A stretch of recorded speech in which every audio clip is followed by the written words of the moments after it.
Hey everyone, today I'm gonna show you how to open camera settings option. So simply open my main settings, scroll down,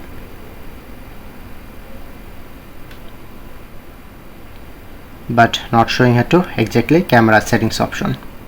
So open camera, click on, then you get setting option, press on, then showing here to all settings. If you want to scan document, QR code, make sure to turn on, or short suggestion, intelligent option.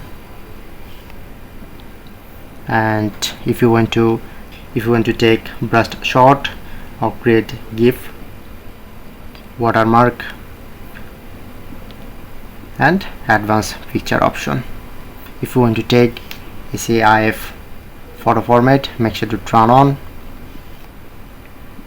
and you just easily customize from here. Or if you want to reset all settings, press on to reset settings. So that's it.